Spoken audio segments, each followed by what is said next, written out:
छत्रपती शिवाजी महाराजांचं जन्मस्थळ असणाऱ्या किल्ले शिवनेरीवर 395वा छत्रपती शिवाजी महाराजांचा जन्मोत्सव सोहळा उत्साहात पार पडलाय आणि या सोहळ्याला राज्याचे मुख्यमंत्री देवेंद्र फडणवीस, उपमुख्यमंत्री एकनाथ शिंदे, उपमुख्यमंत्री आणि पालकमंत्री अजित पवार यांनीही हजेरी लावली। यावेळी या तिघांच्या हस्ते पाळणा जोजवून शिवजन्मोत्सव साजरा करण्यात आला।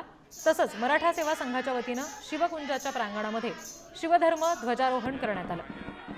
छत्रपती शिवाजी महाराजांना शासकीय मानवंदना आणि मराठा सेवा संघाच्या वतीने मर्दानी खेळांचं प्रात्यक्षिक करण्यात आलं।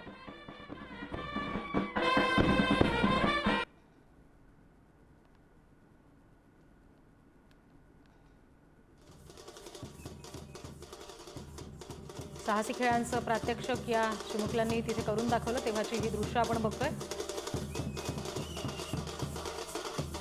किल्ले शिवनेरीवर शिवजन्मोत्सव सोहळा साजरा होत असताना पाळणा जोजवला गेला मान्यवरांच्या हस्ते, पाळणा गायला गेला आणि इथे असलेल्या चिमुकल्यांनी सुद्धा मर्दानी खेळांचं, साहसी खेळांचं प्रात्यक्षिक करून दाखवलं।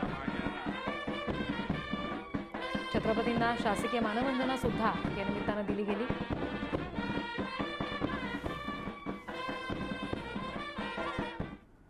तर किल्ले शिवनेरीवरून मुख्यमंत्री आणि दोन्ही उपमुख्यमंत्री नेमकं काय म्हणाले बघूया। शिवरायांचे किल्ले हे आमच्या करता कुठल्याही मंदिरापेक्षा मोठे आहेत आणि म्हणून या किल्ल्यांचं संवर्धन झालं पाहिजे।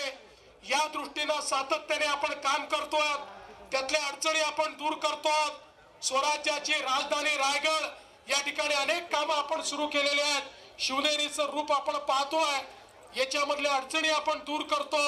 मला सांगताना आनंद वाटतो, आता आपण एक टास्क फोर्स तयार केलाय आणि शिवाजी महाराजांच्या किल्ल्यावरची सगळी अतिक्रमण काढून टाकण्याचा निर्णय आपण घेतलेला आहे।